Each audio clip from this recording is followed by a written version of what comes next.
Got Conrad on the mic, got Bowers on the keys, got Wayne with the banter, and it's all about me. Woo! Midweek Mackems, your weekly dose of chaos. Midweek Mackems, we're back to take the crown. I know it's hard to get along with the league being so strong, but don't you worry now, just sit back and listen to the song. Midweek Mackems, your weekly dose of chaos. Midweek Mackems, we're back to take the crown. Midweek Mackems. Midweek Mackems.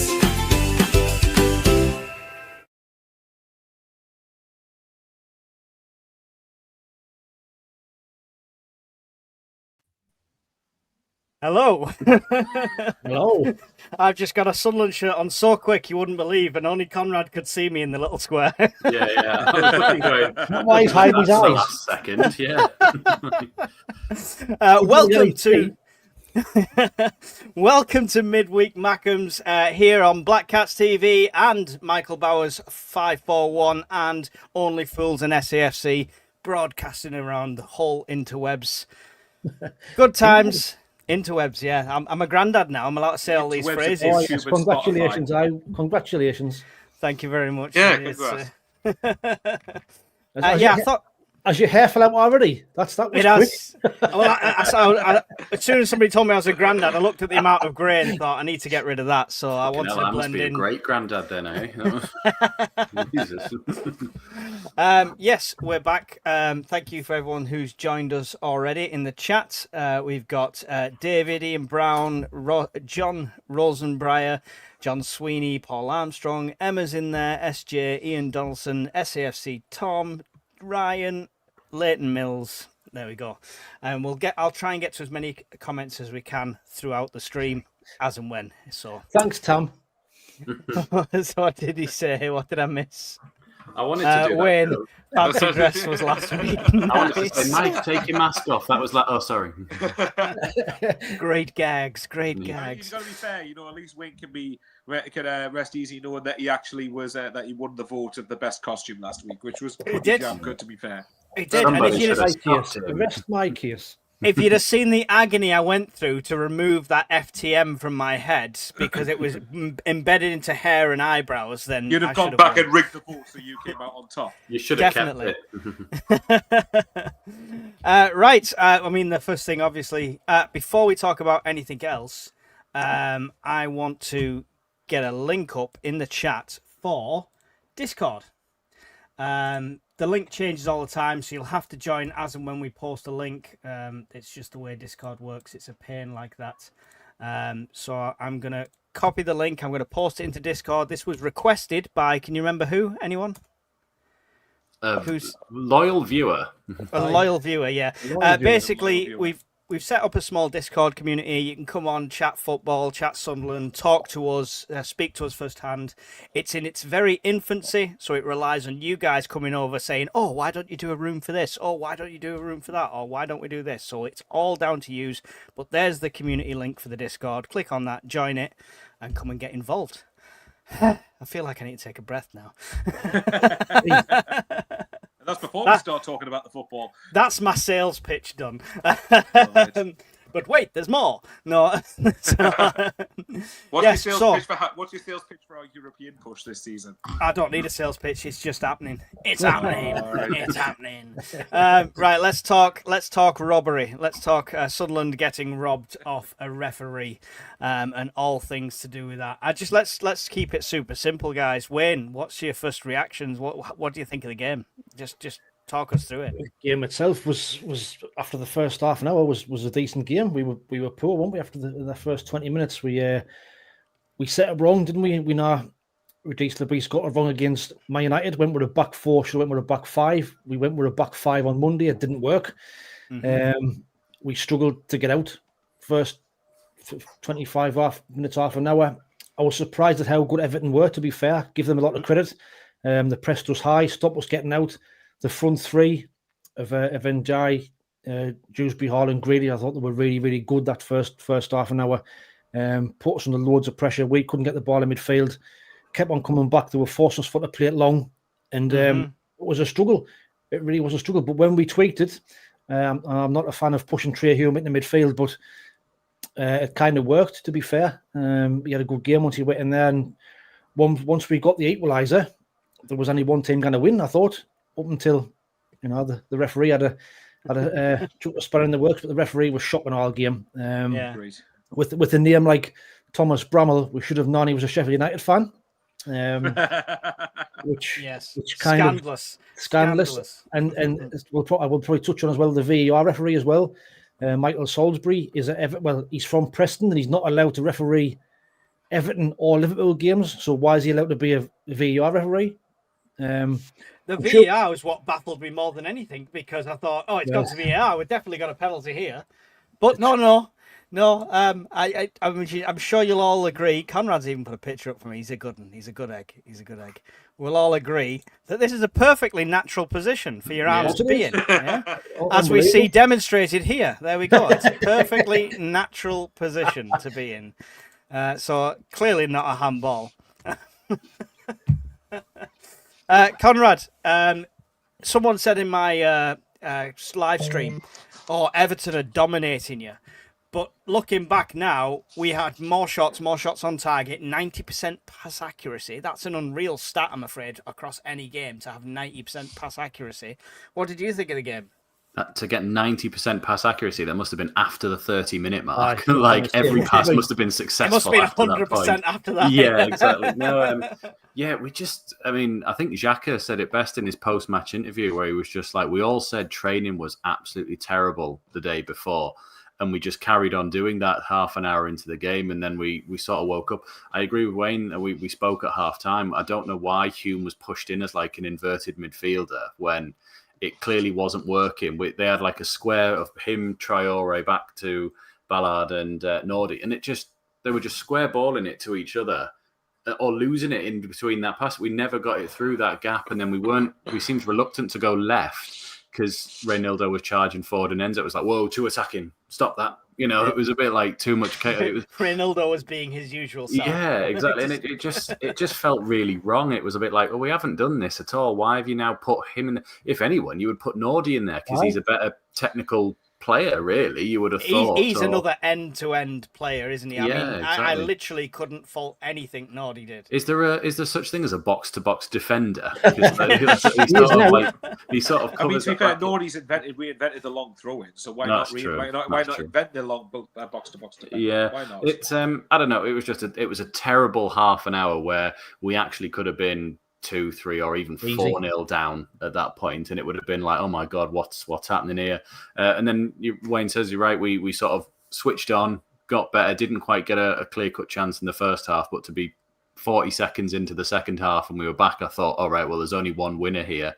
But as we've said throughout the season, we don't really get many chances throughout the game. We don't actually create that many shots, really, when we actually think about. We never pepper somebody and sort of go and go and go. So it was just, we had that one straight after the deflection, which Pickford saved when he'd already dived past. We had the penalty chance, but apart from that, I don't think we forced Pickford into Hume had a header, but it might have been going already wide. And Nordy's header was a bad miss, man, in front of goalie's diving header. Yeah, true, exactly. Yeah, that was a bad one. It was just when it was, but Ballard came flying in, and it looked prime for a Ballard header, but he was like inches off making actual contact. Yeah. And the SJ's put it in the chat as well about how Siddiqui did pick up a yellow card, so that's his fourth, so he's one away from a suspension, and Xhaka is still on 3. Yeah. So that was the ref's fault, though, by the way. Yeah, it was. We'll go on to the ref as a separate topic. Oh, Mike. Michael, were you at the game? Oh yes, I was. What do you think of us setting up with 5 at the back then? Was that the mistake we think it was, or were you happy with it? I can understand why the priest stuck with it. I can understand why he didn't try to change it, because ultimately it contributed to a very successful result away at Chelsea. But obviously Everton at home and Chelsea away are two completely different games, aren't they? The Everton at home is a game where you're expected to be on the front foot a lot more, be more aggressive, be more attacking in that sense. But I actually don't think that the opening half an hour, and I agree with the other two are right. I think I said it at the time. I was saying in the stadium, like, in the opening half an hour, we need to get a grip of this, otherwise this game is going to be gone completely. And Conrad said he was right. We had chances to go. Everton had chances to go 2-3-0 up. Grealish made Roof's tip an effort onto the post. He had the one from Barry, which was from 2 yards. Somehow he doesn't put that on target, and if he does, that's 2-0. And it's, unless something miraculous happens in terms of a comeback, it's game over. But yeah, I mean, the opening half an hour, I think Sunderland were just sloppy. I think it was just that the passing was sloppy, the cohesion was non-existent. We just couldn't get to grips at all. And you've got to be fair to Everton. I think Everton did play quite well opening 30 minutes as well. And Everton not a bad team. And I think a lot of people do. I mean, obviously we hate who's managing them for obvious reasons, but they're not a bad side. And very quickly, by the way, as I know you all will agree on this, apologies, I sound sniffly. I've had a cold over the last couple of days. But what I was going to say was one of the great things about Everton is the solidarity between Sunderland and Everton showed towards Bradley Larry before the fixtures kicked off. And obviously Jordan Pickford's son wearing a half-and-half shirt as well. There's just a good amount of respect between two giants of English football, so I think that's appreciated. Everton represented themselves very, very well. Yeah, exactly. Cracking that. Right, almost right on cue. Yeah, what a tifo that was. Obviously things like that put football into perspective. But I'm talking about football. So, the opening half an hour, as I said, we were absolutely shocking. And I think David Moyes' comments after the game apparently summed it up quite well, where he said, if you said to him it would end the night with a point after half an hour, he'd be disappointed. But by the end, he was quite happy with it. Whereas I feel like during the opening half an hour, when Barry missed that sitter, I go, get me a 1-1. Just get us a point. I'll get out of there with a draw. And then second half, of course, Sunderland got the start we needed, which was aided by a deflection, obviously when Xhaka did score. But you know what? It was just great to see that we got level so quickly. It just settled everybody down and just made sure, right, okay, we're still in the game. And then, I can't remember I'm trying to remember any clear-cut chances we had afterwards to try and get the winning goal. Well, actually, saying that, though, there was obviously the one from Mukiele where Xhaka puts a brilliant first-time ball in and he obviously heads it over when he's a free header, basically. So, but yeah, I can't not mention the referee, but I'm trying not to because I know Mike wants to make that a section of itself. But yeah. Shite. I'm going to go ultimate here. The referee was fucking shite. There you go. He was absolutely garbage. Sorry if you don't like that bad language, but there was no other way politely. Right, yeah. There's no other way I can describe the shambolic performance of the referee and the VAR officials as well. Like it just felt borderline. Yeah, it felt borderline. Yeah, I don't know. Go on. We'll talk about that straight away now then, because I mean, we'll go on to speak about Xhaka's goal as well, but I want to speak about Everton's goal because should that have been ruled out by referees and VAR? John says surely it was a foul just before they scored. Definitely a penalty in the second half. Ref and VAR useless. But yeah, it was. I mean, on the replay, is clearly knees him into a place where anyone who's played 5-a-side, 7-a-side football, a knee there is a dead leg. It's straight away a knee hitting you there is going to stop you in your tracks. So, Conrad, should it stood? No, I think I didn't actually think that was a foul. If I'm being honest, I've watched it a few times and I've gone. It only because I said this to Wayne at halftime. I went, I'm fine if you don't want to give these as fouls. It's consistency that's the problem. There's been 9 other games this season where they have all been fouls, but yet you've turned up tonight and gone, that's not a foul, that's not a foul. The amount he was just letting go, and like you said before, they had about 7 fouls on us, and by that point in time, we had 2 yellow cards. Yeah, and exactly, that was it. Like Siddiqui got his one. So at that moment, I was like, well, fair enough. If you're being consistent with it, that's fine. Like, that's exactly. But I'm more annoyed that it was like, well, how come with any other ref we've had this season that would have all been fouls? That was more annoying about it. And I didn't ever think for a second that VAR were going to go back and go, oh, actually, that was seriously wrong. They were never going to go, it was completely and utterly wrong unless he'd like studs down him. It was one of them at that point where I was like, if that had been the other way around, I would be saying it's not a foul. So I'm sitting there now going, I don't think it's enough to be a foul. Like, I don't think he quite needed to fall on the floor and act like he had a dead leg. Like, it was a bit like, he stepped in between your legs, but like, and you sort of nudged off a bit. I don't think you quite needed to do a bump like a wrestler onto the floor, mate. Like, but I appreciate you trying to get the foul, So for me, no, but it was just annoying. It was just, I haven't mentioned the ref yet, but a friend of mine at work who supports York, He did support Man United, but he gave up on that, and now it's York City because he lives there. Better club, exactly. He said he watched the game and he went, as a complete neutral, that is the worst performance I've ever seen by a referee. He went, I have no skin in the game, whether it's, anybody or anything like that. It was just, he just wasn't giving anything. And then all of a sudden he realised he'd lost control and was just throwing about, this is this, this is that, this is that. And, and I still don't fully understand, looking back at it, the VAR one, because something's wrong when you're watching the highlights and they show you a decision. So there've been a few this season where I was like, oh, that should have been VAR. And the highlights don't mention it. No one talks about it. Sky will literally like, have you seen this? Have you seen this? Have you seen this? Made a and point it's a of it, bit like, point of it, didn't yeah. And even at the end of the highlights, they're like, look at this, specifically pointing it out. So I think even the wider audience knew it was. And I haven't seen one Everton fan go, yeah, that wasn't a penalty. At any point. And it's like the picture said, that's not a natural position for a defender. I'd be like this the whole stream. If it was the goalkeeper and it was in his silhouette, then yeah, fair enough. That's a natural position. But you're fucking Michael Keane, the centre back. What the fuck are you doing with your arm out there? And then the left back who did my head in all game, Mikalenko, walking off going, yeah. And I'm like, fuck off, mate. What's the most obvious handball I've seen? And that's when you're not guilty. Build up ahead of Steve. Yeah. Last point was, I sit at the other end of the ground, so obviously I didn't get a proper good view of it. However, the first thing I said to my mate when I leant over was, I went, there's a lot of people shouted handball in that end. It just felt like the whole stand in the corner went, handball. And normally you get a few players. It felt like there's about 20,000 people in there all saying it. Something's happened, I said it at that moment, this referee's not going to get out of Wearside alive. It's just, honestly, it was absolutely insane.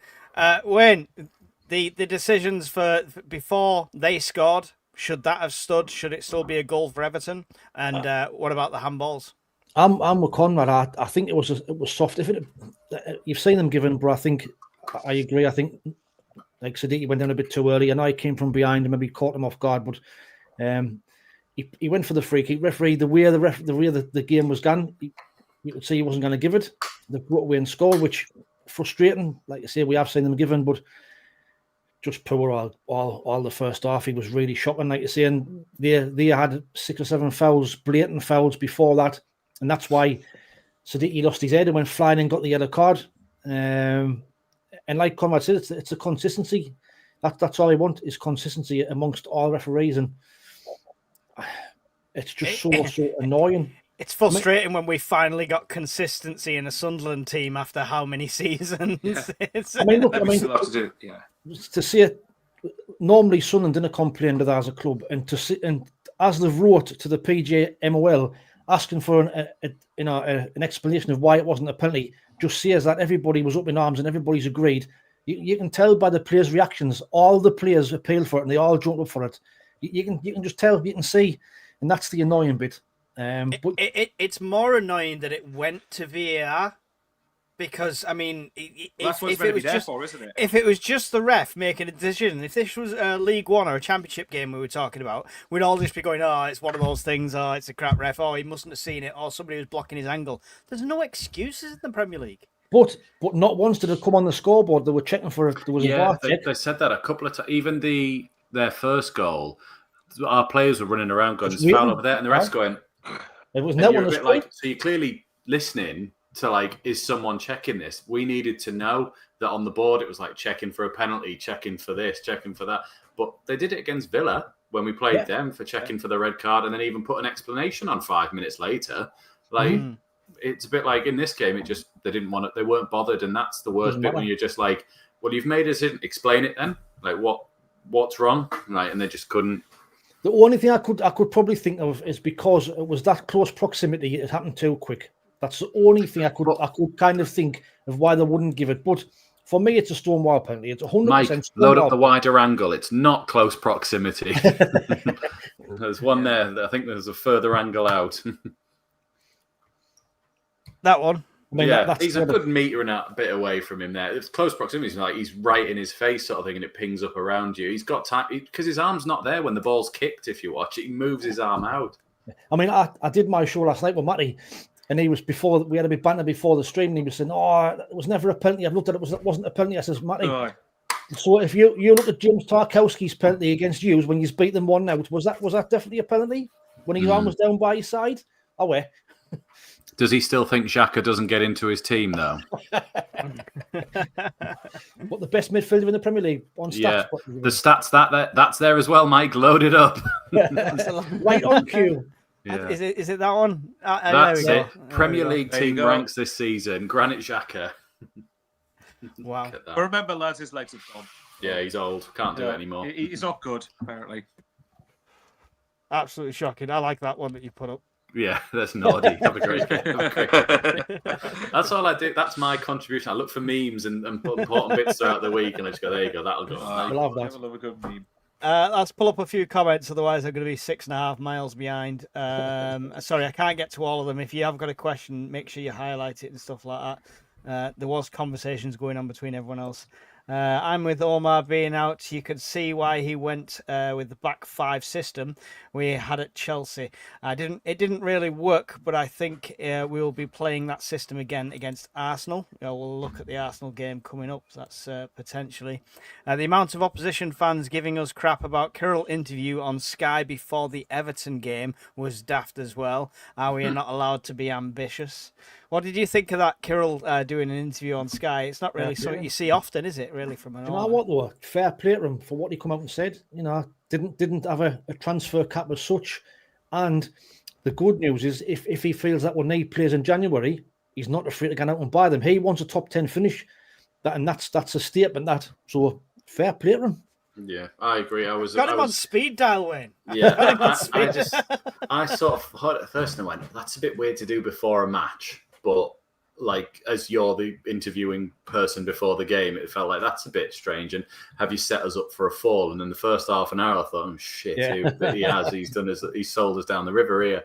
But no, I think it's great to sort of, because I said to my friend, I was like, you'd rather aim for 10th and fall short than aim for 17th and fall short. So we may as well go. And especially if this is the attitude that we've had when we've signed these players in the summer, you can see why they've bought into this as well. And I love the fact that he was like, seeing the Premier League the way it is now, we know that it's achievable. At the start of the season, we were like, oh, well, ideally, he goes, the way it is now, we know it's achievable. So in January, we'll strengthen to make sure that we can have our best opportunity of getting it. And it was like, brilliant.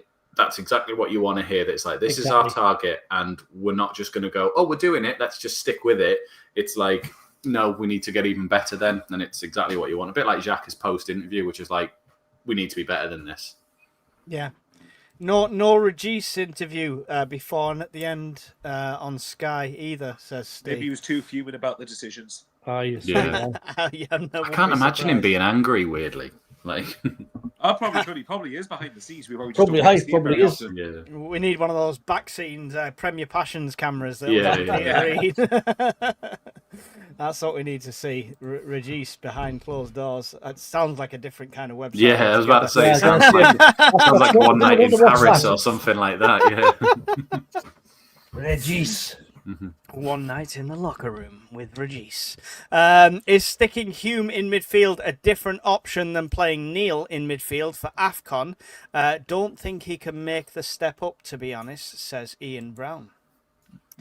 Don't think Neil can make the step. Neil couldn't make the step up when we went into the Championship, but we still played him. So I wouldn't have Trey Hume in midfield. I wouldn't like. And I did a job there on Monday, but for me, if anything, you should have put Truder in there, and then move Norrie in the middle. But that's just opinions. I mean, Lebris knows them better than we do. He sees them every day in training, but I don't know. For me, I wouldn't have had Trey Hume in midfield. Yeah. No, it just we said as well. It should have been Enzo. Yeah. Should have been in that. If you needed someone to sort of move about, Enzo should have been there, and you should have put Talby out on the left. I thought Alderete was supposed to be coming back. His concussion was still about Everton, so they always said he was like maybe for Everton. I mean, hopefully he's back for Arsenal, but does he come straight back in? We're touching. Well, no, I thought. Well, I don't know. Yeah, we'll talk about that when we get to Arsenal. Michael, your opinions on Hume and his last couple of games? He's not been 100% like the guy we love. Is he risking his position, or does he still get the first team for you? For me, I don't think he's done too much wrong in recent games, personally. No. The only thing I think he probably did wrong, really, was Garnacho's goal at Chelsea when he was widely out of position for it. Massively, but other than that, But other than that, I don't really think there's been much that he has done wrong. And look, I mean, the idea of playing him in midfield, I'd personally rather, if you had to pick of him or Dan Neil to put in there, then I'll put Dan Neil in there because he's a natural midfielder. And contrary to what Mike says, I actually thought he was very good in the Championship for the most part, personally. But I think we're always going to agree to disagree on that one. I know Jimmy Paddy will definitely agree with what you think, because he makes Dan Neil out to be like Josh Gowan. I like him, Michael. I just got a bite once upon a time, and I've just played off it ever since. Fair enough, then. Fair enough. I'll quickly talk on the officiating stuff, because obviously, I think for me, I originally... You already had your bit. You already said it was effing shite. I thought that was okay. Well, actually, there was one penalty shot that I thought I'm amazed more people weren't making more of. And it was when, I can't remember, it was a free kick or a throw-in, or whichever one it was. And it was towards the left-hand side of the penalty area. And I can't remember who Dan Ballard was having to wrestle against. It might be Michael Keane or maybe one of their fullbacks. And one of their fullbacks just wrestles Dan Ballard and falls him right to the floor. Somehow not more's made of that. So I'm like... No.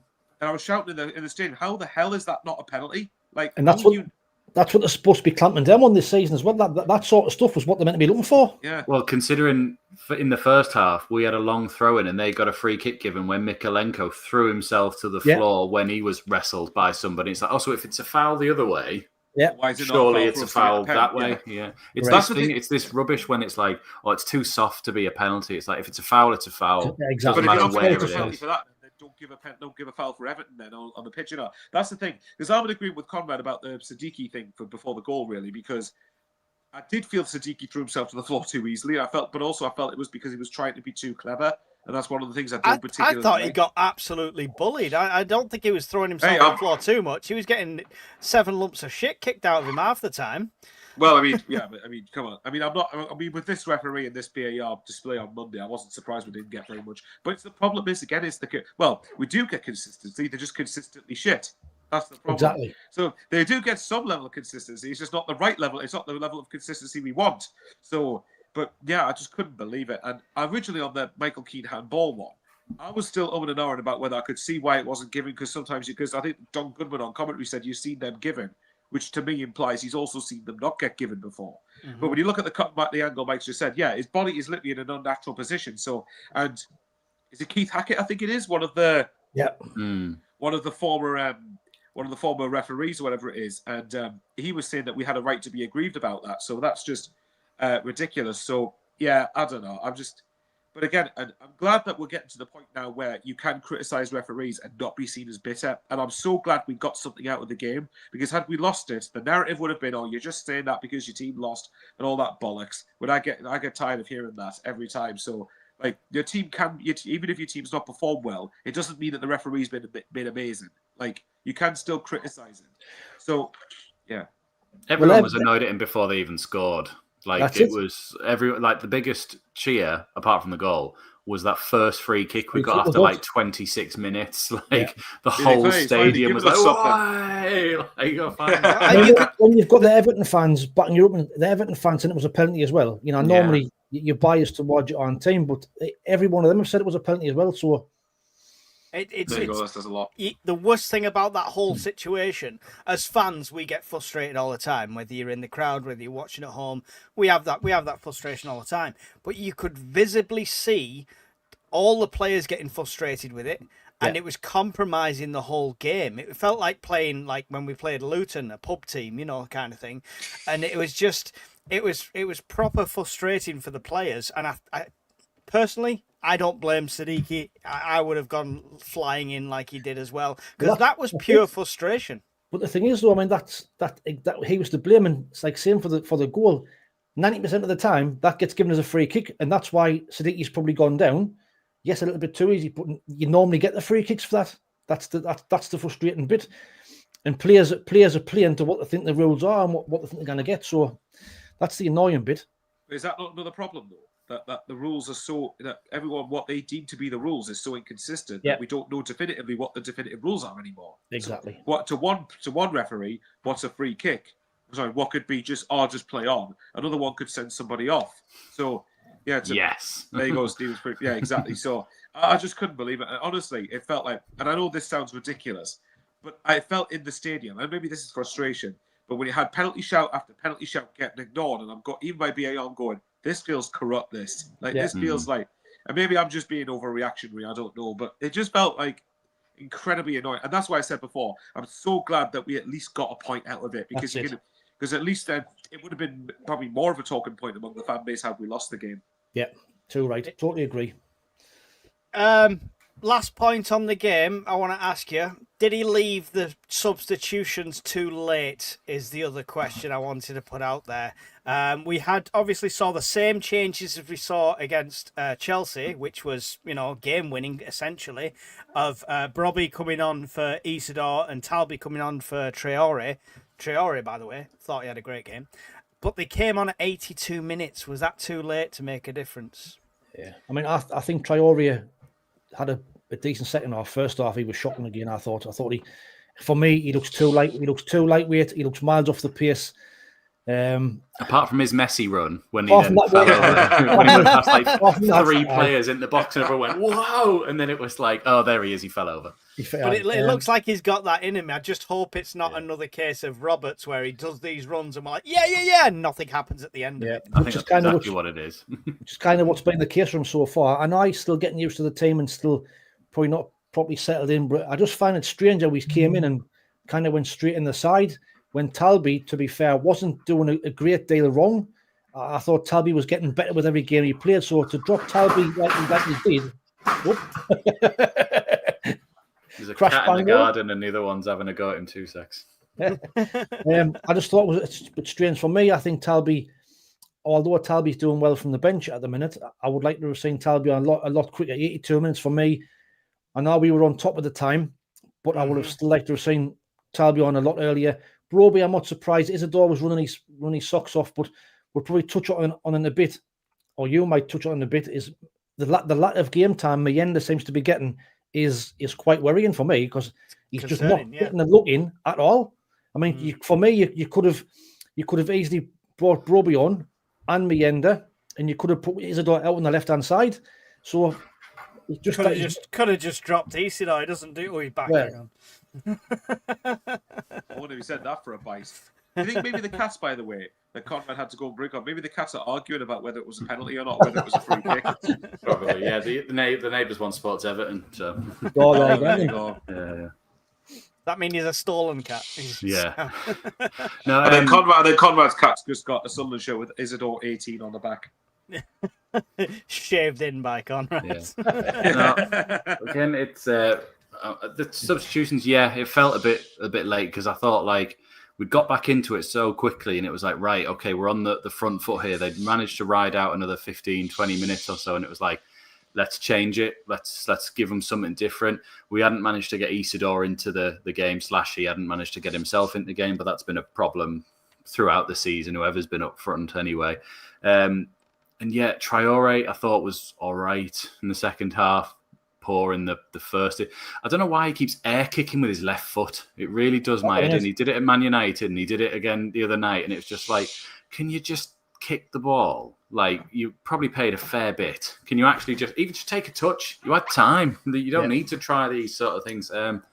So Talby should have come on. I think Talby has got to like be shagging Labree's daughter or something that he can't play or something. It's like, come on, mate. Like, you should be starting. He's getting better and better each time we see him. Like, just give him left side, and move Enzo into the centre or something. And I honestly thought he would start this one. That was my biggest surprise when it loaded. Well, I thought that too, but then he did that interview, Labree, the sort of in the build-up to the game, where he was commending Traore and how quickly he's got up to speed with the philosophy of play and stuff. And I think I sent in our group, went, "Oh, he's definitely starting then. Like, there's no way you go. He's fantastic," and drops him, and goes from that there. The Brobby one, I'd have probably put Brobby on sooner. I think we needed a change up top, just something different. And you could see a couple of times we tried to play the ball in behind to him, and obviously their centre-backs are massive, and they did drop deeper in the second half. I'd have just thrown something different at him when about 65 minutes it was like, right, this is stale. There's almost a stalemate here that they know exactly what we're going to do, and we can't break it, and we haven't, we're reducing them to next to nothing really at this point. I mean, just to touch what James has said there, James Bowen said it's a case of Tabby being left-footed. I mean, last season we had that on the opposite sides where we had Roberts on the right and Mund on the left, where they could cut inside and use the opposite foot. That I thought Tabby was right-footed. Well, James makes another good point there as well. How many goals has Mayenda got this season? Should we do goals to minute ratio then? I'm sure Isidor will still be in there because he's got 4. Yeah, he's had all the time in the world as well. You can have all the time in the world if you're scoring 4 and 10. Can I defend Traore for a second? No. I think in the second half, he marshalled Grealish better than Hume did. He caused problems for Grealish and he marshalled him, in my opinion, better than Hume could. The first half, Hume looked like the weak point where Grealish was just running at him sort of thing. So that's just my 2 cents on that. Defensive-wise, I think he did all right. I think that the more the way we set up in the second half for Grealish, you never got a kick second half. That was the way we changed it. I thought him and Dewsbury Hollow, I thought was excellent again the first half. Dewsbury Hollow and the floating wall. But second half, we cut the supply, and once Njai went off injured, that was their kind of attacking threat gone. Because that Barry's shite, that Beto, I didn't rate him either. I think if they had a centre forward, they'd probably be a top 8-9 team. There was a something the other day that said that came up with both Everton strikers, and they both played like 400 minutes, and it was like Barry goals none, assists none, shots 2, Beto goals 1, shots not assists none. It was basically just, and someone was just like, "This is my fucking front line." No. John says Hope KLD has a striker on his shopping list for January, as I still think we're weak in this position. Traore defensively isn't an issue. It's when he's got the ball and his decision making that primarily lets him down. Hume did. We said in the preview before the game that I was worried about Hume and Grealish anyway, because I thought Hume likes to dive in. I think he did quite early on at one point. Yeah, and then him, didn't he? And someone went past him quite easily. And I don't think he was helped by playing not against the touchline and in midfield where he usually manages his space well. But yeah, Traore's defensively was all right. Yeah, it helps when you've got Nordy and Ballard as the two behind you though as well. That's it. What do you think of the changes, Michael? Was it too late in the day? Well, I mean, in this particular game, you could argue. I mean, I kind of got why Lebris didn't change it too much, because I thought in the second half, in general, in terms of territory, we were well on top for most of it. So I understand why he didn't change it. But and that's coming from me. This is something that I love Legis Lebris. Obviously, I think he's done a fantastic job for Sunderland overall. But that's the one area where I still feel, where I still feel he could be better in terms of bringing subs on and not waiting until the last 10 minutes. But I've always said before, that's not a Regis Lebris thing. That's a Sunderland head coach thing. I can't remember. Maybe Alex Neil is the only one I can think of, and maybe Lee Johnson to a degree, although his changes were often all over the place. But I can't remember many head coaches making changes proactively and actually, there's certainly an argument for that, to be sure. He definitely brought him on sooner in the Chelsea game. I can't recall the minutes to be exact at the moment, but I'm sure they got a lot longer than 8 minutes in that one. I will find out for you. Conrad, did you go make a new account, Black Cats, yes, just so you could say that comment to support Absolutely, yourself? I did. Yeah, absolutely. Although I do agree, I said earlier on, I thought Brobby should have been on sooner. I thought we were struggling to get it to the strikers. We needed something different. So, and Isidor wasn't being brought into the game, / wasn't getting himself into the game either. In terms of Chelsea, the substitutions, so Talby came on at 65 and Brobby came on at 75. And then I think you said there, let me just quickly check. It was 82 minutes on this one. 82 and 83, yeah. Yeah.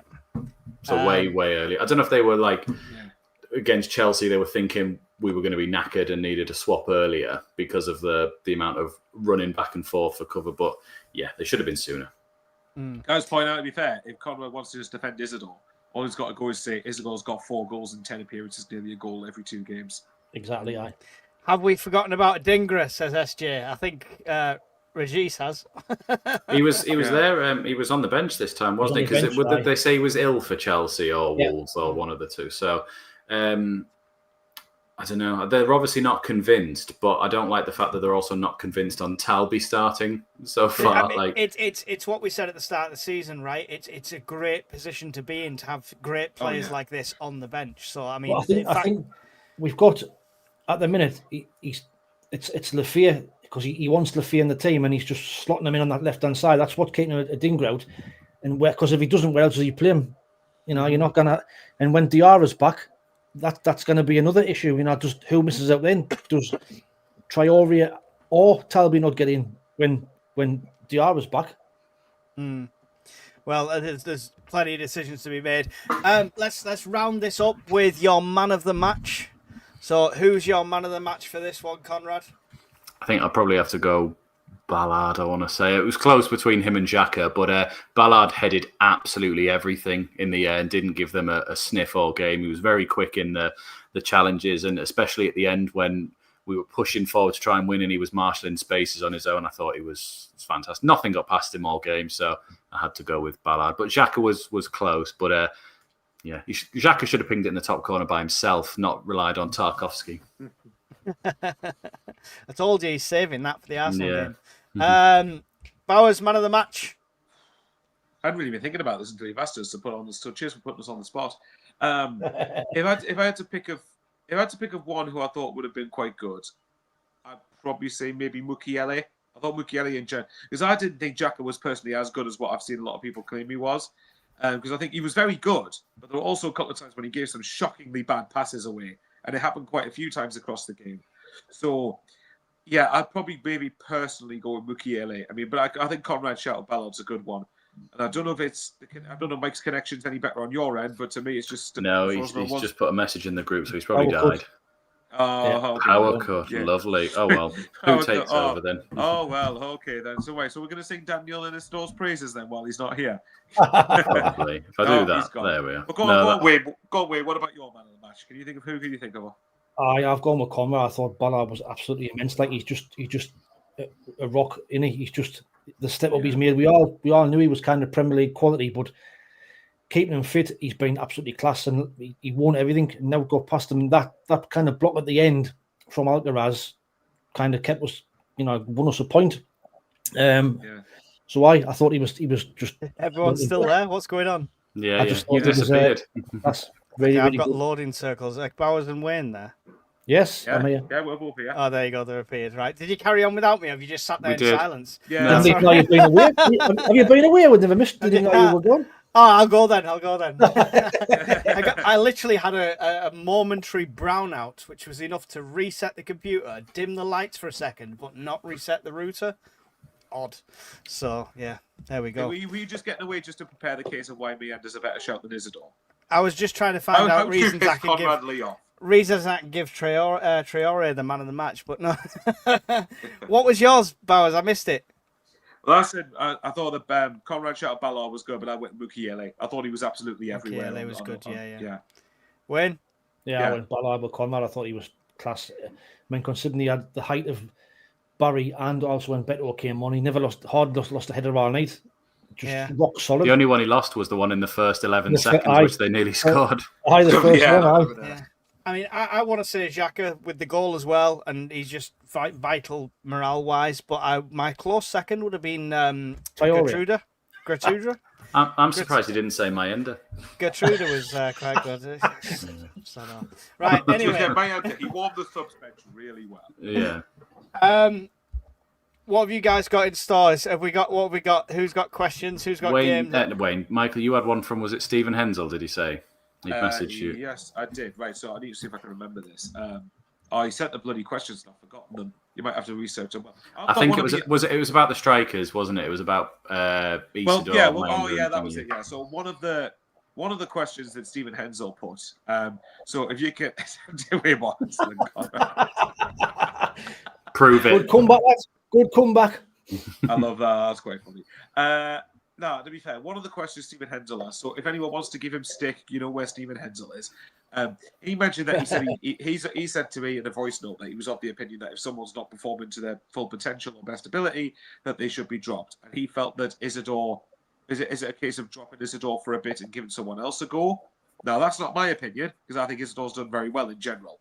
Well, there you go, Stephen. You've got Mike agreeing with you straight away. So go on, Mike. Why do you think Isidor should be dropped? I don't think Isidor should be dropped. Okay, there's no dropping in there. Right, screw that, Stephen. He doesn't agree with you What next. what I want to what I do want to see is out of them 3 strikers, to me, nobody. I know Isidor's got the goal record for us at the moment, but if you side by side skill level all 3 of them, I think they should all be getting an equal amount of time at this stage to see who really comes up. Mayenda's not been given a chance, and he could really come on form after enough minutes. Brobby, we've only just started to come in, and we saw him hold up the Leaning Tower of Pisa that time, and bits and bats. But I want to see. It's difficult, isn't it? Because when you're in the Premier League, there's no game where you can say, "Oh, we'll just throw in the other strikers for that game." Every game's vital. Every game's a difficult one, unless you're Sunderland, of course. And we did do that against Huddersfield, because if you think Mayenda started the first 3 games, but against Huddersfield, we did start Giu and Isidor out on the left, where you would think the Carabao Cup, we've done it, but we lost. And then it was like, well, points are more important than that there. I just think the way we play, I mean, probably the last probably 3 or 4 games, we haven't gotten Isidor in the game. He's ran and grafted, but I think Isidor is a type of centre forward who, given a chance, he's got that instinctiveness to put it away. Where I'm not so sure if Mayenda has got that. I'm not sure about Broby, but I think just Isidor at the moment, if he gets a half chance, he's more liable to score than what Mayenda is. That's why I think he's playing. With confidence, I tend to agree with you. But yeah, we need one of these games where we're 2 or 3-0 up by half time, and then he can play with it, doesn't he? That's why the fringe players are not getting game time either, because the games are all so tight. If we're winning 2 or 3, like probably Arsenal the weekend will be 3-0 by half time, then we might get some. We might see Xhaka hat trick. We might get Dan Needham getting some game time at the. I think it's a similar thing to Traore, that a Xhaka trick. Very good, very good. That was worth interrupting for. Actually, I give you that. I think it's a Traore thing as well. That is Isidor's defensive duties are really underrated. I know you just put a comment up about it as well, but I think he's doing a lot for us off the ball and sort of defend and setting the press as well whenever we do it. Yes, he might not be the one who's necessarily winning it back, but he's certainly a vital part into that. But yeah, I just Isidor's hold-up play this season's been better for me as well, mate. Yeah, apart from Broby against Chelsea.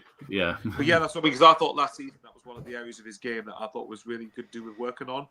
But generally this season I've been quite impressed with. Like I said, that's not my opinion. My opinion is I think you stick with Isidor for the time being. But yeah, it's the same with me.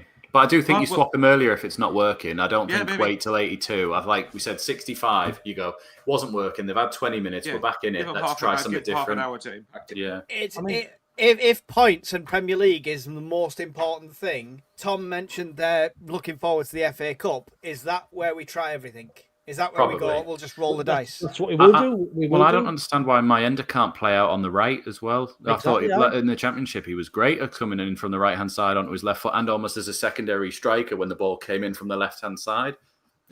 We're probably going to try that in AFCON, to be fair. We're going to lose every winger we have.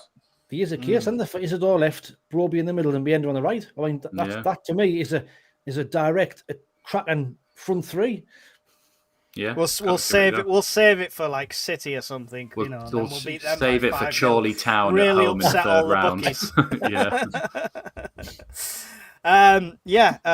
I mean, has that answered your question, Michael? I don't know if everyone's.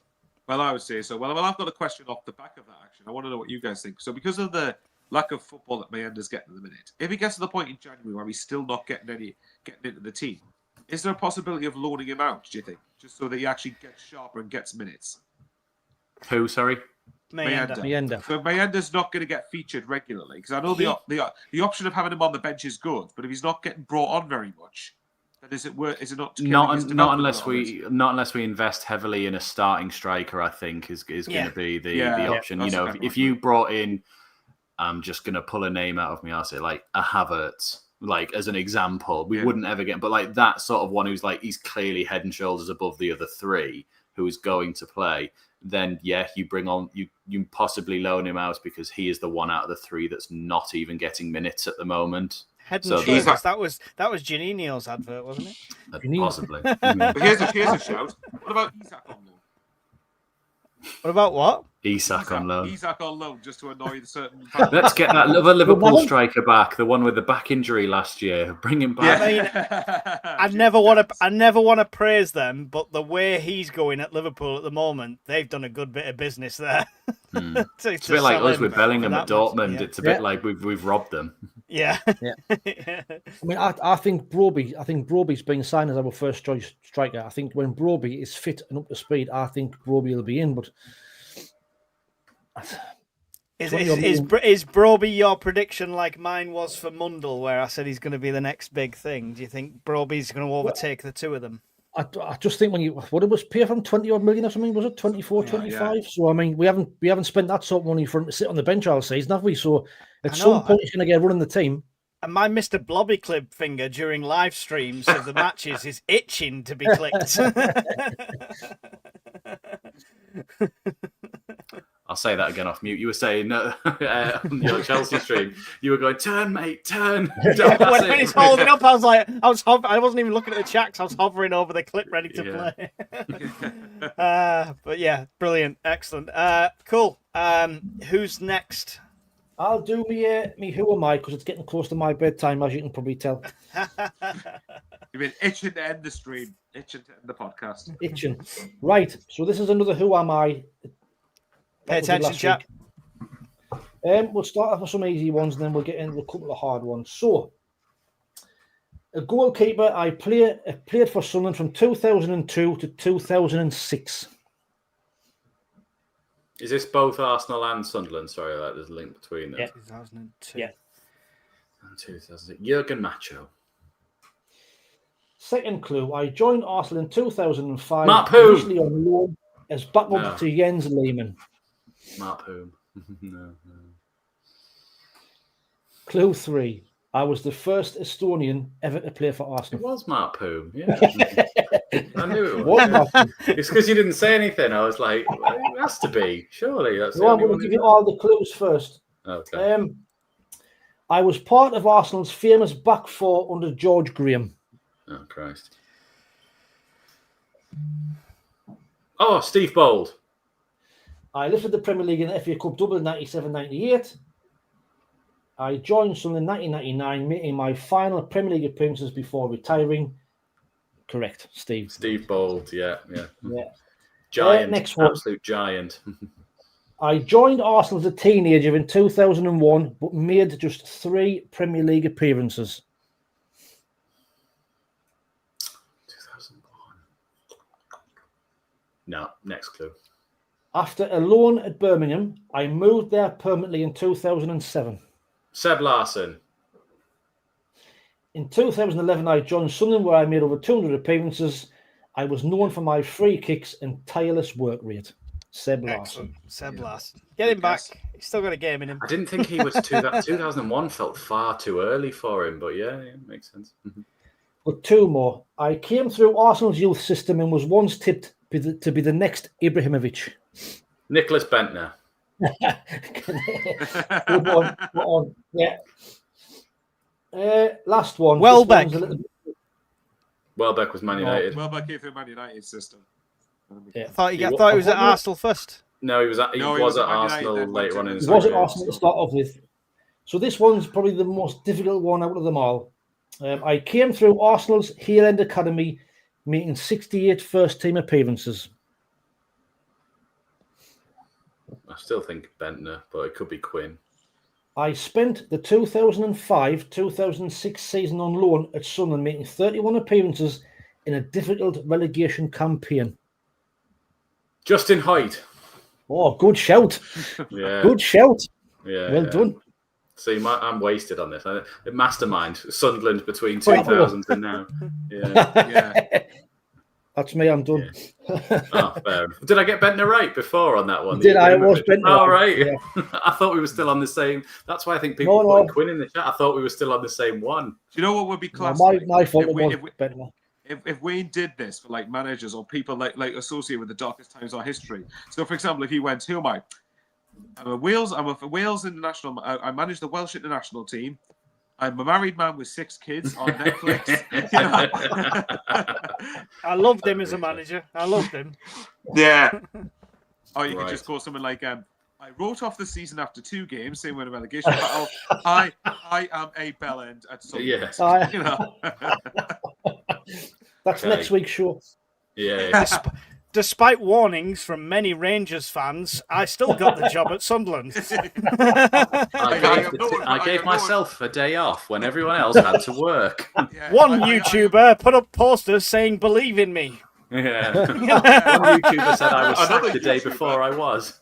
Another YouTuber called Eddie Bamber did accurate impersonations of me with Sunderland 0 Stoke City 7 after 1-0 loss to Hull in January 2024. I am also known for PowerPoint FC, where I hook my employers. Love it. What have you got for us, Conrad? Is it a blind Well, ranking? Do I need my it is. notepad up? It is, but last time we did obviously central midfielders, which I still have right here. So last week we had Kevin Ball in first, Claudio Reyna, Alex Ray, Stefan Schwartz, Craig Gardner, Dean Whitehead, Jordi Gomez, Liam Bridcut, Jan Mvia, and Dwight York. I have, I said that there was thousands of central midfielders. We're going again with central midfielders. Oh, go on then. Let's go for it.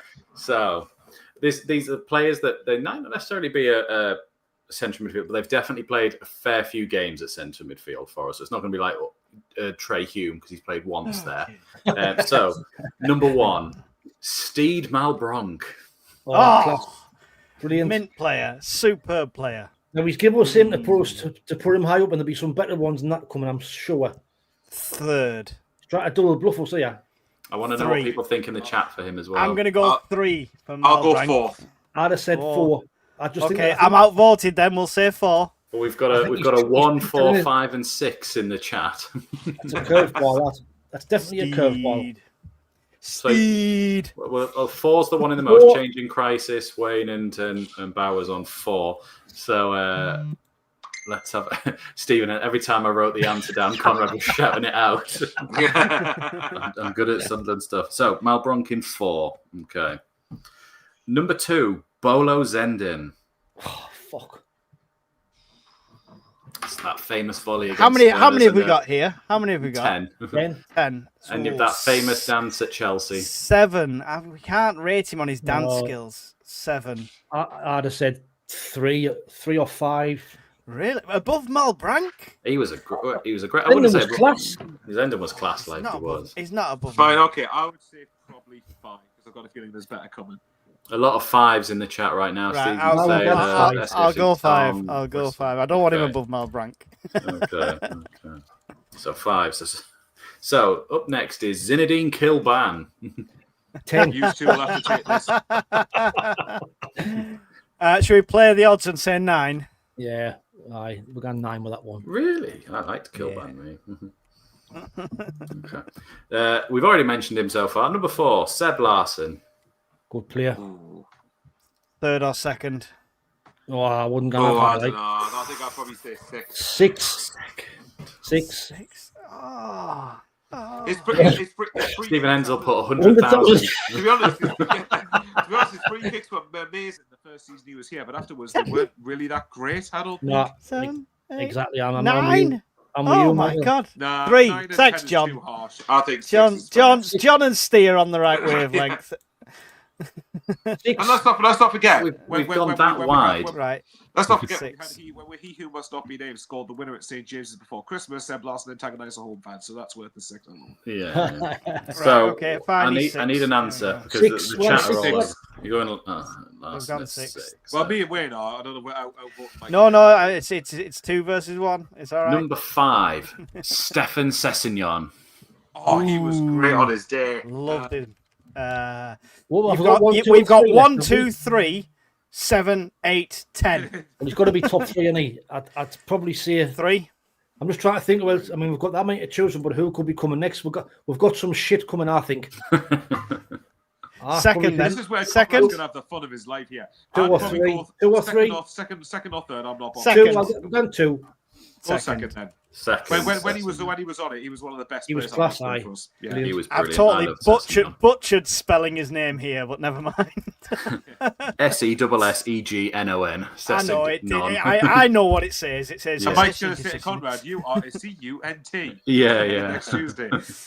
So number 6 on loan, Ki Sung Young from Swansea for that season, the Gus Poyet survival season. The Man City goal. Was it a Man City goal?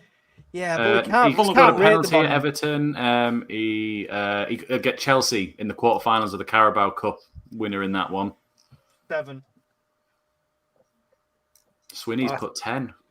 I think 7. I wouldn't put him in the top 2. 7. But I certainly wouldn't put him in the bottom 3 either. What's the lowest we've got left? 10, 8. 8, 1 and 3. 3 and 1. Yeah. Oh. We're at the extremes. We're at the Literally, what end extremes did he here. expect from all the And others? can I just say early, this might be a sort of hint here. I don't think any of them in there deserve a 1 or a 3. Oh shit. The ones that we've got. Oh dear. Right, go on then. The new Malbrank should have been first. If Josh Cowan or George Dobson's in this list, then I swear. Right, go Number 7 is Lee Clark. 10, just for what he fucking did. We can't have a Mav in the top 2. I'm sorry. Oh, go on. Yeah. Okay, fine. I'm going with 10. I'm happy with Okay. 10. There you go. Okay. I was hoping you'd say that. Number 8, Jack Rodwell. Well, he is number 8. He's Well, got to it's be gotta be number right, 8. yeah. He's not going to be 3 or 1. Okay. 3? Really? Three? What? Stephen Taylor. Is that I'm not Stephen sure if Taylor? some. from Yeah, Newcastle? I'm not sure if some are behind. The only way he's on a 3 is if you're 15. 15. The only way he'd be even remotely near top 3 is if it was 1 was the shittest and 10 was the best. Yeah. 10,000, 10, 11, Rodwell expensive. Yeah, Rodwell. What a leech. 1 all day. Yeah. Minus number 9. So what we got? Loves- Have we got 1 and 3 left? Yeah. Oh, God. Number 9 loves a car crash. It's Darren Gibson. Oh, God.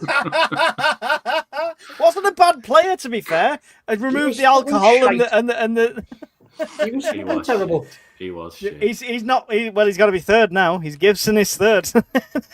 Do you think? I mean, come on. He's got to be 3rd alone. Try and think of who's worse than Darren Gibson. Scowen, Dobson, there's fucking loads. Okay, hang on. Go- Dobson go. was all right. Dobson was all right. Nah, Dobson was poor. Oh, I don't know. Darren Gibson probably should just. Look, I mean, are we going to one or put three. right? So no, But it's got whether to be a we, 3, hasn't it?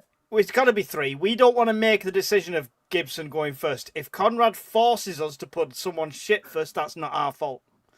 But I'm not going down on record saying put Gibson as number 1. But hang on, you could put Gibson's number 1 for comedy value on Netflix. Malbrank should have been number 1, but none of you listened You know, to me. But Come on, clearly- Mike, was saying, he's asking us to rate the midfielders. He's not saying based on what criteria he's rating them. So it could be Bird just cut. Bridge No, had an Bridcut was outstanding- Bridcut Brid- last week. Last Yeah. week he was Brid- last week, Bridcut right? had an outstanding first game against Newcastle and then just wasn't great ever since. Jack Colback. Great was Johnny bastard. Yeah, it's got to be He's next. He's next to Nicole back. No, he's not. That's for next week. When I do the next 10 midfielders. No, I think Malbrank should have been Is first. the then last Sessegnon. one? Is the last one a midfielder in the League One era? Didier and Dong, number 10. Oh, fuck yeah, he was fucking. Oh, And Dong is our number 1. Yeah. This is so, why I know Conrad's going to have a I great time said with this. Malbrank should have been higher. Just throwing that out there. I'm just going to say this is the best one I've done then because That was- of where I've got you. I'm sorry. You did more shit than good, so I think it was unfair. What's wrong with that? No, I thought I've been a bit balanced normally. A few here and a few there. I thought what will be good is if I start off middly and then look like I'm getting better and then just throw in the shit. Like in the last week. Well, you did that all right. Exactly. you like to What hedge your happened bet. to Schwartz, Arca, Rayner? They were 2 of them were last week. Rayner and Schwartz were last Xhaka, week. Henderson. Yeah. Yeah. But so just to go over it, your best midfielder was Didier and Dong. Your Track and second best midfielder was Stefan Sessegnon, so I'll take that one. Your third best midfielder was Darren Gibson. class. Your fourth was Malbrank. 5th, Zenden. 6th, Larson. 7th, Ki Sung Young. Your 8th best midfielder was Jack Rodwell. That's fair. 9 was Kilban, and 10 was Lee Clark. I think we were harsh on Kilban. I think we were harsh on Malbranck. So I know you're going to say we're generous on Rodwell and Gibson and Tom. Generous on Rodwell to even get on any table that we make ever. Well, no, to be fair, hang on. It's not generous to get on any table. What about the treatment table? We need to do this. We need to do this with goalkeepers. Just saying, we need to do. Well, Lee Camp. I can make that happen. We need to do this with goalkeepers. Here's what, do you remember? One of the most outlandish things I ever said was before that relegation championship season. I said Ndong and Catamol should easily be two of the best midfielders in the championship. Yeah, that aged well, didn't it? Well done. Well, yeah. Things that do age well is when I say 7 points out of 9. Just throwing that out there. Yeah. Hang on, for which 3 games? We haven't got it yet. Chelsea, Everton. It was all 3 of these. It was from Chelsea. He's got to get 3 off Arsenal here. Do you mean Wolves, Chelsea, and Everton? You've just told me it's going to be 3-0 before half time, Wayne. Right. Speaking of Arsenal, what are you going to change going into that game? It's a tough one, isn't it? He's got a decision to make whether he sticks with the back 5 or does he then switch going back to the tried and trusted back 4 at home. Really, really difficult game. I know they've got a few injury worries. I know that, but it's that decision of back 5 or back 4. Me personally would probably gone kind of a 4-4. You go back 5 for me, like a back 6. I didn't know. For me, I would probably push. I'd probably keep the back 4, but push Geertruida in midfield with Xhaka, Siddiqui. Do you mean crowd the midfield out? Look to win the battle in midfield. 5-1. And then back 5 when we haven't got the ball. Like Geertruida could drop into the defensive line when we haven't got the ball. So look, we know Arsenal going to be a difficult game, but for me, the back 5, just the way it didn't work at home on Monday, would worry me. That if X2-2. We struggled to get out against Everton, and if we do that against Arsenal, the difference being Arsenal will take the chances and we could be 3 or 4 now down by half an hour again. Just to ask you a question, though. Do you not think it was a case maybe we underestimated Everton a bit? Like I said at the start, I think we'll do that against Arsenal. I was surprised at how good they were. I really was. I mean, I predicted 3-0. I could say after the first 10 seconds it wasn't going to be that. But I said, so what you're saying is if Xhaka has a great shot in the first 10 seconds, we're going to beat Arsenal. That's it. That'll do me. Love it. I would probably go with a back 5. I don't think he's going to make the same mistake of inverting Hume. I think that was something he tried because it was Everton and sort of thought about flooding the sort of midfield or giving us extra cover for their 3 attacking midfielders rather than the threat up top. I think he will go back 5 with Hume, Michaeli Ballard. Suggestion, Conrad, because he's He's left. That's because I haven't even said Isidor yet. Yeah, I think it'll go Hume, Mukiele, Ballard, Geertruida, and Reinildo. Potentially Alderete if he comes back in. Although Geertruida's done nothing wrong to warrant being dropped out of the team. The difference is we tend to when the ball's on either side, we tend to sort of switch it back and forth. So when we've got the ball on the left side, Hume bombs up into that space as an extra midfielder, and we do slot into a 4. And again, when it switches back the other way, Reinildo's the one bombing up there. So that works. And that's why at Chelsea we were caught out with that goal, because Hume was already on the other side while Reinildo lost the ball first, really. I think we'll go with a sort of back 5. You could even see a 4-5-1. So let's 5-4-1, sorry. So if Alderete was back in, Geertruida goes into the middle with Xhaka and Siddiqui, and we flood the midfield because they've all got legs to get out quite quickly. We've seen that we can transition very quickly, and we've got fast strikers. We almost want them to push quite high up to catch them in that position because they've got 4 centre backs playing as their back 4. I'm not saying they're slow. I'm not saying that they're not quick or anything like that there, but that's where we're going to have to try and play as a sort of a ball in behind, balls over the top almost, and get them running back at their own net if we're going to have a chance in open play. They're very good defensively. Set pieces for them are going to be quite easy to defend. Not saying that we can't do it because we cause problems as well, and chaos can happen. And I'd love to see Arteta's head explode that we scored a set piece when they didn't.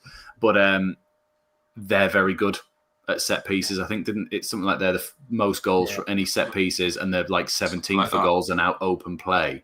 That's you know, and the the defense are going to have to be on it on Saturday. The silly free kicks we give away around the edge of the box, cannot afford to be doing that at the weekend. Yeah, it's I've got a mate of mine who supports Arsenal, and he said, I can't believe I'm saying this, but from 4 months ago, I'd have been like, oh, Sunderland will beat them. And I'm sitting there now going, what happens if we lose? And I'm sitting there going, to even be in that conversation about how we're a threat to Arsenal is fantastic for me. And I'm not saying, I'll take a loss because of that.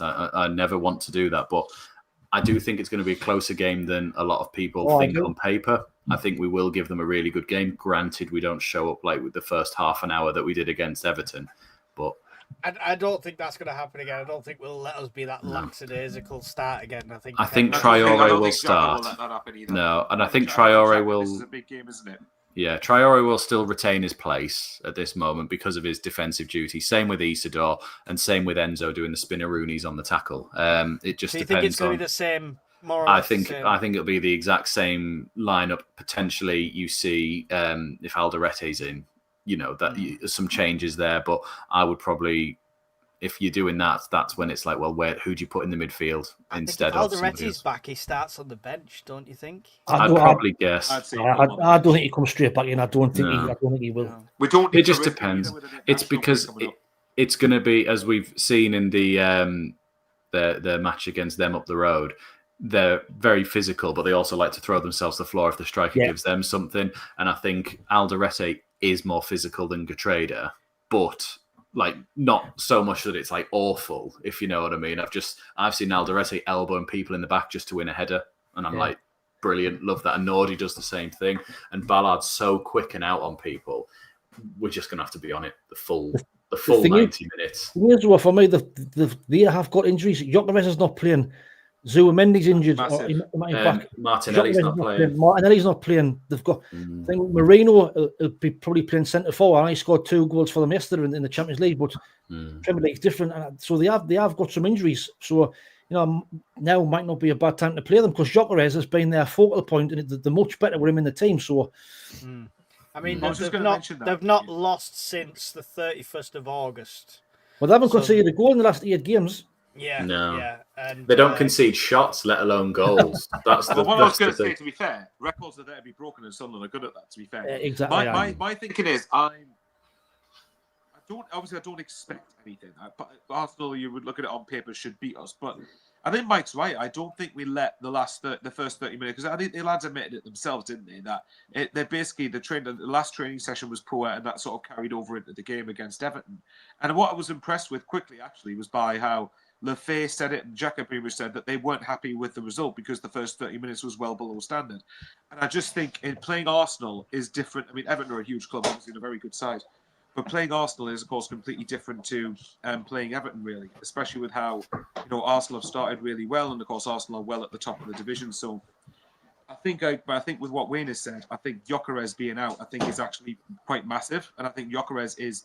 We saw what he was like in the Championship against us. He was one of the best centre forwards that season I watched play against us, and that was before he had Champions League experience and got Premier League experience. So him being out, I think, gives us half a chance. I still don't expect anything, but I would be less shocked at getting something now that he's out. I will say though, Gyökeres looked really good against 09 and Danny Barth. When we were playing at that point there, I think when we've seen him this season in the Premier League, he's not been prolific, and there's still a lot of question marks over his sort of physical play in the league. I mean, he's still a big miss because they don't have another striker, and he's still scoring. But I would have backed Nordy and Ballard and whoever is the other centre. Yeah, no, I get a number over him. Yeah, my personal point is more that Gyökeres is allowing players like Saka or Havertz to get. Yeah, he frees up space. Don't get me wrong. They're still huge threats, of course, because obviously Arsenal are top for a reason. But my point is, Arsenal might struggle a bit. Well, it depends. If we're really on it, they might struggle more to break us down because of that.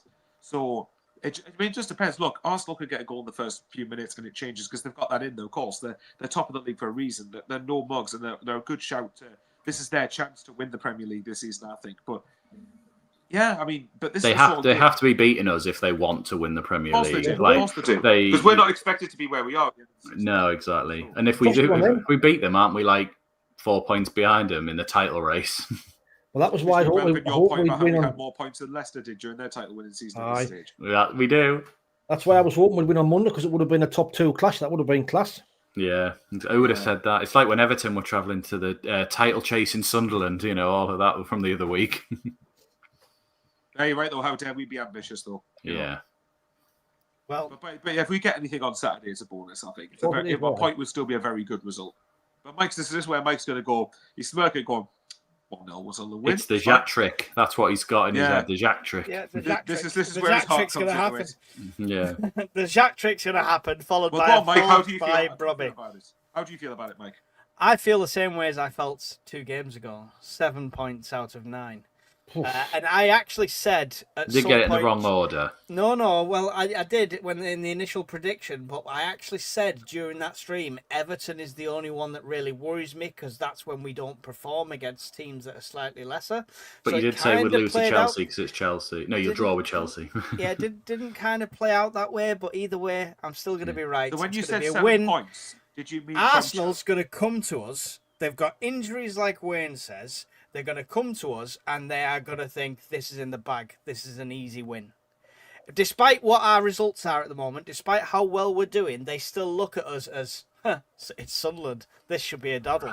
See, And I we're don't going to think take that. advantage, and we're going to shut them out. I don't think No. Arteta allowed it to be Arteta like that. won't let that happen. 2-3 years ago, yes, absolutely. I think their mentality has completely shifted in the last year and what have you. And I just think they don't go into any game thinking it's a given now. And you can see that in how some teams lock down against them. They have to really grind out. Get your a predictions in the chat.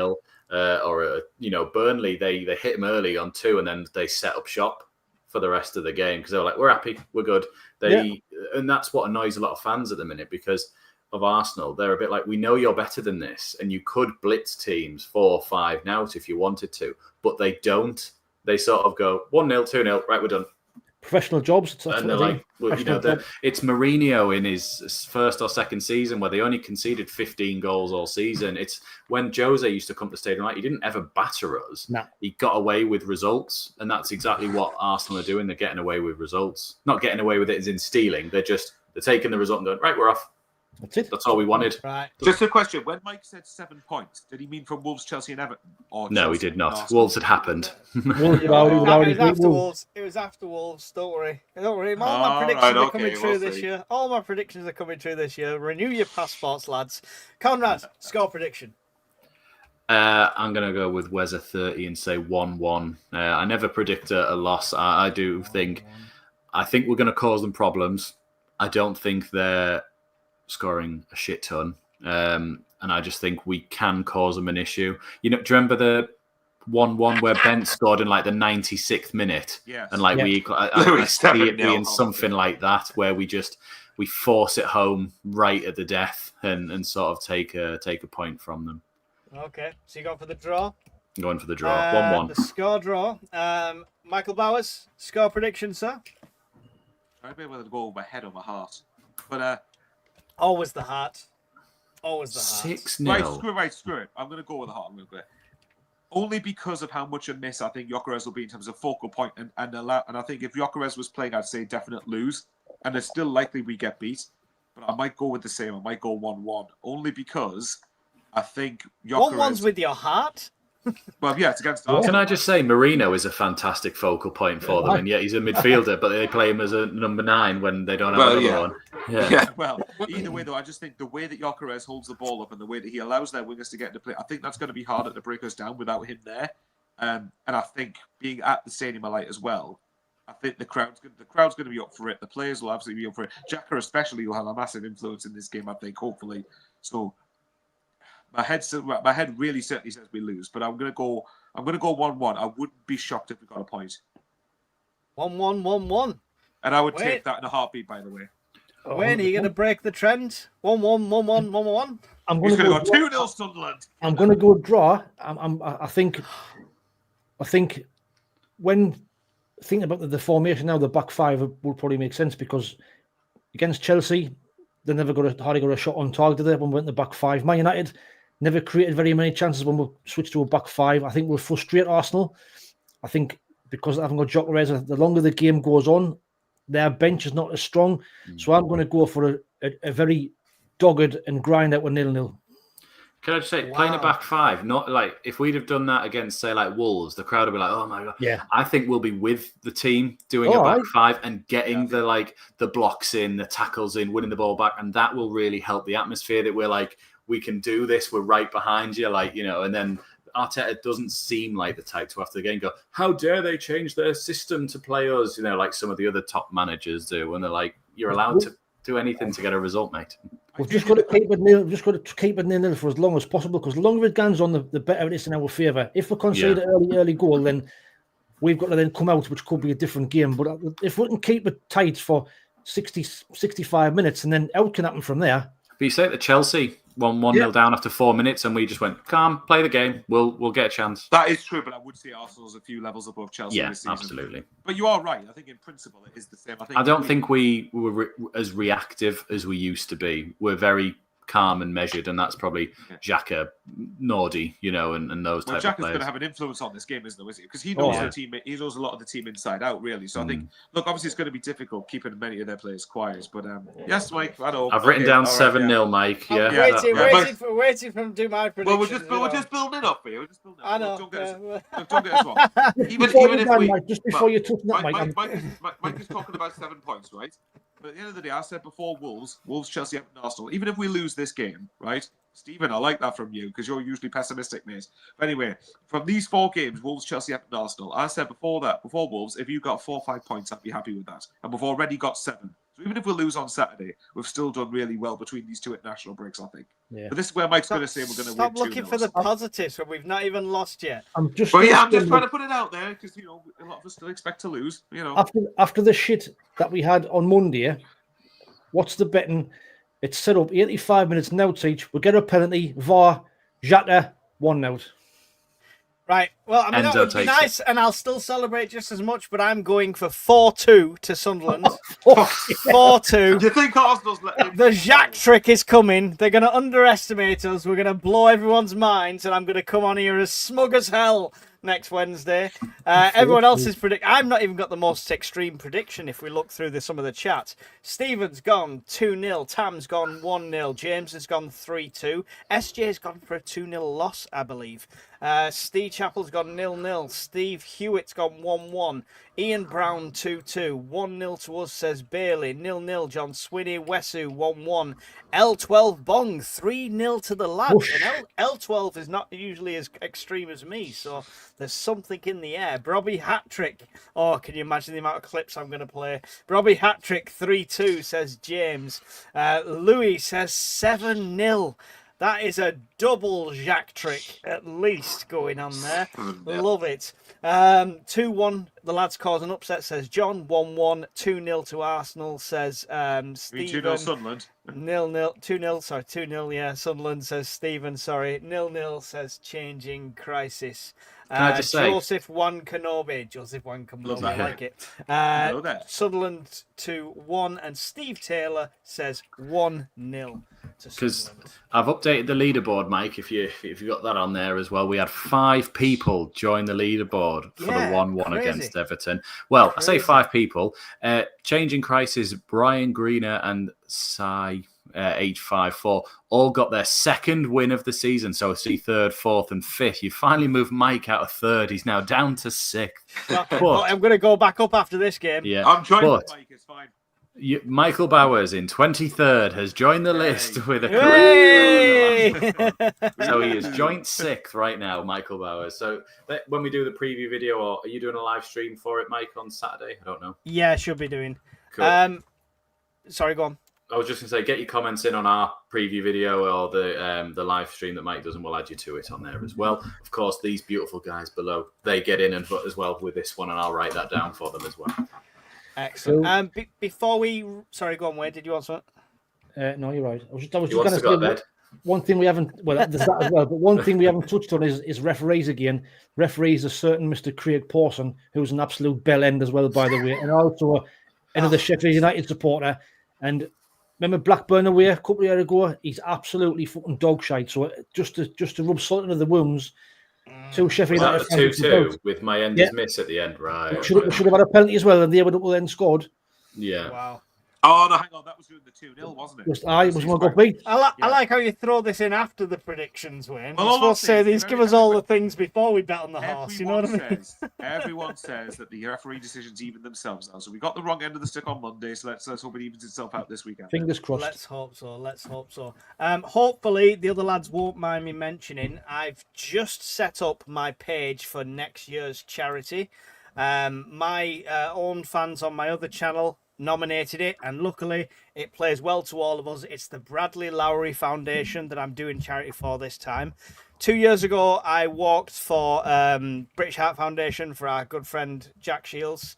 And then last year it was this year, sorry, it was cycling. I went to Scotland, and that was for Help for Heroes. So this time it's Bradley Lowry Foundation. The link is there. Nobody's donated yet. Don't take that into account. I've only just set the page up, and I am doing the West Highland Way, which is nearly 100-mile hike, and I'm doing it in reverse order. So I'm starting at the hardest bit. You're walking backwards? Can I be doing that, Walking man? backwards, yeah. Walking backwards. I'm doing it in And full. get lifted there by helicopter. I'm doing it in full. Full kit wanker. Oh, sorry. Full 95 military kit. So I'm doing it in full military kit, £25 webbing, £50 Bergen, everything I need to survive on the journey. So yeah, we're raising money for that. So if you can get involved, if you can give a penny, give a pound, it all helps. Click the gift aid button and all that, and it goes straight to the charity. That's why I use just giving. So there we go. Thank you guys for giving me that 5 minutes. All right. Good luck with it. Good luck with it. Yeah. You could join me if you want, Michael. It's a nice little stroll. 5 days. Maybe I'll be delusional on your positivity by the end of it. I think that's it. That's all we've had to say. We've got all our predictions in, stuff like that. The last thing to say, obviously, is don't forget all the channels, whatever you're watching on at the moment, make sure you've hit the like button, make sure you've subscribed, and go and visit everybody else's channel. Everyone's give up the time every Wednesday to do this, so it's the least you can do for each of us. Conrad, final thoughts and goodbyes to the masses? Yeah, please join us for our live stream on Saturday. You know, we're approaching nearly 3,000 subscribers, so it really does help us out. You know, steal someone else's phone, get them to subscribe, and then hand it them back. It really does help us out. And yeah, and subscribe to these two lovely gents below as well. They're absolutely smashing it on the YouTube content. Excellent. Michael Bowers, would you like to say goodbye to the masses? Have you spelt your own channel wrong in your @, below your name? Well, maybe, who knows? Either way. There's two Michael Bowers, I don't know. Yeah. No, right, it's so 1-5. let's see. How can I keep this going for 5 minutes so Wayne this stays up? Thanks very much to these three gents along with me. It's been a great show again. It's been good banter, and thanks very much again to the people who continue to watch and listen to us. It's much appreciated. And obviously, subscribe on Spotify as well. That's smashing it from what Wayne's been showing us. Apparently, yes, absolutely smashing it. Yeah, so well keep it going, guys, and let's hope we're more delusionally positive this time next week. But yeah, and this is where hopefully Mike is going to be the smug one since he's tipping us to win. Although I don't know, I quite see Arsenal winning 4 goals, but we'll see. But thanks very much, and subscribe to everyone involved. It's been a great show. Thank you, Michael. And Wayne, Only Fools and SAFC. There's not much more to say, is there? Just everybody turned off perfect. You just want to get to bed, don't you? No, that's it. Just subscribe. Thanks for watching. See you later. That's it. But I think what everybody said, you know, this setup is class. It's the best and favourite time of the week. Talking about Sunderland with these three, it's just a cracking experience. The crack in the comments as well as just a max up for a really, really good show. Subscribe, everybody, and keep tuned and keep watching because we might have something special coming in the next few weeks. That's all I'm going to say to you. Hey, excellent. There we go. Teasers. See you all next week. Got Conrad on the mic, got Bowers on the keys, got Wayne with the banter, and it's all about me. Midweek Mackems, your weekly dose of chaos. Midweek Mackems, we're back to take the crown. I know it's hard to get along with the league being so strong, but don't you worry now, just sit back and listen to the song. Midweek Mackems, your weekly dose of chaos. Midweek Mackems, we're back to take